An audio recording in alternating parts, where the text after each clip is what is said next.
page quality ချက်တော့မယ် page quality ချက်တော့ဒီမှာတစ်ချက်ချင်း page ကဘာ issue မရှိဘဲနဲ့ page quality အားလုံး 100% စိမ်းတော့ခဲ့ရပါ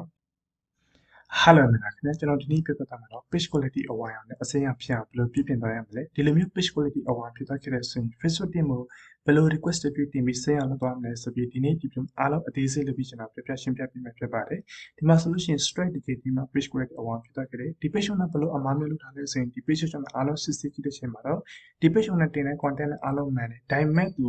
post တင်တဲ့အခါမှာအဲ့ဒီ post မှာစာရေးပြီးသွားတဲ့အခါမှာ security နဲ့ပတ်သက်ပြီးပါတော့ခဲ့တဲ့အတွက်ကြောင့် administrative မှာ page quality အဝါဖြစ်တဲ့ခဲ့တယ်ကျွန်တော် page မှာစာရေးပြီး post တင်တဲ့အခါမှာဆိုရင် security နဲ့ပတ်သက်ပြီးတင်လို့မရဘူးတူတယောက် post ခဲ့တဲ့ security နဲ့ပတ်သက်ပြီးတင်လို့မရဘူးကျန်တဲ့နဲ့ရိုက်စတဲ့ security မျိုး sales တဲ့ security မျိုးနဲ့ပတ်သက်ပြီးတင်ပြီးတော့မှဆိုရင် account တင် role on spam ဒါမှမဟုတ် community standard violation ဒါမှမဟုတ် intellectual property ဆိုမှကျွန်တော် page quality အနေရအဝါဖြစ်တဲ့ခဲ့တဲ့အတွက်ကြောင့်အဲ့ဒီဥစ္စာနဲ့ပတ်သက်ပြီးလုံးဝတင်လို့မရပါဘူး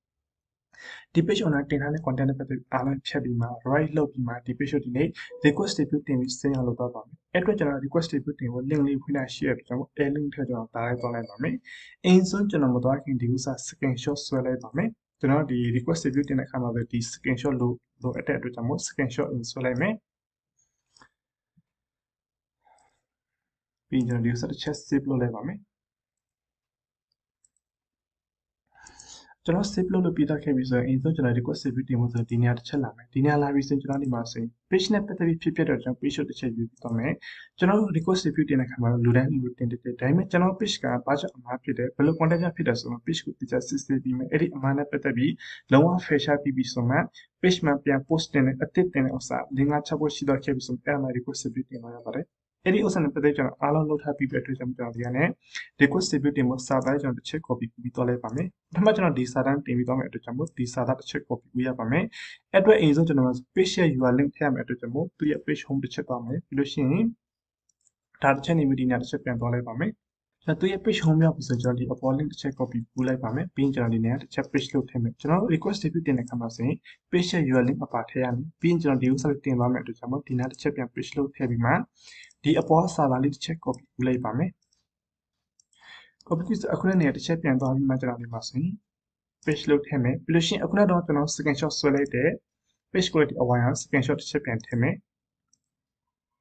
Okay ကျွန်တော်ဒီလိုအားလုံးထည့်ပြီးတော့ခဲ့ကျွန်တော်ဒီက submit စီပို့လိုက်ဒီ submit ပို့လို့ပြီးတော့ခဲ့ပြီဆိုနောက်ထပ်တင်နေရတဲ့ request ပြီးတော့တင်ရဒါကြတော့ကျွန်တော်တို့ဒီ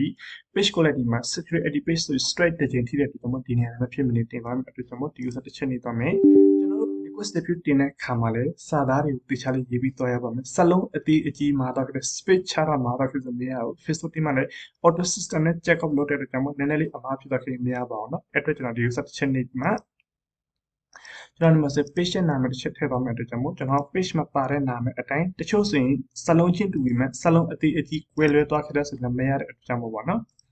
ပြီးရင်ကျွန်တော်လက်ရှိသုံးနေတဲ့ affiliate တင်မဲ့ဒီ admin နဲ့ email တစ်ခုရိုက်ထည့်မယ်အဲ့အတွက်ကျွန်တော်ဒီမှာကျွန်တော် email တစ်ခုရိုက်ထည့်ပြီးဆိုရင်ကျွန်တော်ဒီ user တစ်ချက်နှိပ်ပြီးမှကျွန်တော်ဒီမှာဆိုရင်ဒီ account ရဲ့ username တစ်ချက် copy ကူးမယ်ပြီးရင်တစ်ချက်သွားပြီးမှ page လုပ်ထည့်မယ်နောက်တစ်ခုကျတော့ကျွန်တော်ဒီမှာဆိုရင် request ပြုတင်ရမှာစာသားပါเนาะပထမတော့တင်တဲ့ဒီစာသားဖြစ်တဲ့ဒုတိယတစ်ခါမှာတော့ဒီစာသားတင်ပြီးသွားလိုက်ပါမယ်ပြီးရင်ကျွန်တော်ဒီစာတစ်ချက်လုပ်ပြီးမှဒီမှာ page လုပ်ထည့်လိုက်မယ်ပြီးလို့ရှိရင်ကျွန်တော်ခုနကတော့ page quality အဝိုင်းဖြစ်တဲ့ screenshot တစ်ချက်ပြန်ထည့်လိုက်ပါမယ်ပြန်ထည့်ပြီးဆိုရင်ကျွန်တော်ဒီဥစ္စာတစ်ချက်နေပြီးမှလက်ရှိကျွန်တော်ရဲ့နာမည်တစ်ခုထည့်လိုက်ပါမယ်အဲ့တော့ဒီဥစ္စာတစ်ချက် copy ပြီးမယ် page လုပ်ထည့်မယ် page လုပ်ထည့်ပြီးဆိုရင်ကျွန်တော်ဒီကနေ submit ဆိုပြီးပို့လိုက်ပါမယ်ကျွန်တော်ဒီမှာခဏဆောင် I'm not robot တစ်ချက် click လုပ်ပြီးသွားရပါမယ်ပြင်ကြလေးတစ်ချက်နေမယ် file size နည်းနည်းကြီးနေခဏဆောင်ပါတော့ခဏလေးဆောင်မယ် okay ကျွန်တော် case မှာ from submit successfully ဖြစ်သွားခဲ့ပြီဆိုရင်ကျွန်တော်ဒီဥစ္စာ request ပြုတင်တဲ့လုံးဝအောင်မြင်သွားခဲ့ပြီဒါပေမဲ့ဒီ Facebook team ကနေ review လုပ်လို့ပြီးသွားခဲ့ပြီဆိုကျွန်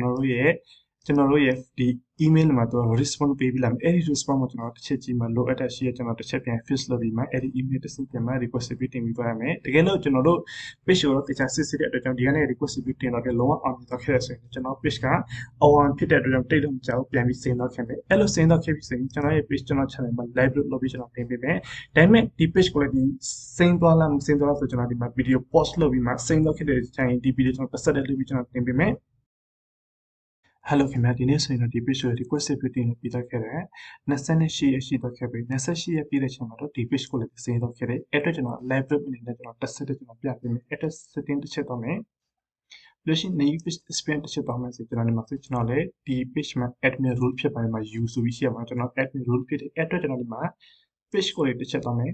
page ကိုတစ်ချက်တော့ဒီမှာတစ်ချက်ချင်း page ကဘာ issue မရှိဘဲနဲ့ page ကိုအားလုံး 100% ဆင်းတော့ခဲ့ပါဒီဥစ္စာအားလုံး video ဖြစ်ပါတယ်အဲ့တော့ကျွန်တော်ဒီဥစ္စာတစ်ချက်နေပြတော့အားလုံး video ဖြစ်တယ်ဘာမှ second shot လည်းမရှိအားလုံး video ဖြစ်ပါနော်ဒါကြတော့ live group အနေနဲ့ကျွန်တော်လုပ်ပြပေးလို့ဖြစ်ပါတယ်တချို့ကျွန်တော်ရှိရပါတော့အခုကဒီ page ကိုဆင်းတော့ခဲ့ပြီးဆိုရင် second shot လေးနဲ့ပဲ channel မှာ page မှာ live group အနေနဲ့တင်ပေးတယ် video နဲ့လုပ်ပြီးတင်ပြီးမှပြောတဲ့အတွက်ကျွန်တော် video ဒီ request တစ်ပြီးတင်ပြီးတော့တယ်ဘလို့ရှင် page ကို blog ကြိုင်ဆင်းတော့ခဲ့တဲ့ဆိုအားလုံးကျွန်တော်စောင့်ပြီးမှ video တစ်ဆက်လုပ်ပြီးကျွန်တော်တင်ပေးဖြစ်ပါတယ်အခြားမှာဥစ္စာမှာဆိုကျွန်တော်အများကြီးလုပ်ပြီးထားပြီးတယ်ပေါ့နော်အဲ့ဥစ္စာတစ်ချက်တော့ရှင်းနိုင်ပါတယ်ဒီနေ့ဒီဗီဒီယိုဒီလောက်ပဲအားလုံးကျွန်တော်ကျေးဇူးတင်တယ်တကယ်လို့လူချင်းမင်းတို့လည်းတင်တဲ့ဘာသာ join လုပ်ချင်တဲ့ဆိုရင်အပေါ်ဖုန်းနံပါတ်တစ်ဆင့် contact လုပ်မှမြင်နိုင်ပါတယ်အားလုံးကျွန်တော်ကျေးဇူးတင်ပါတယ်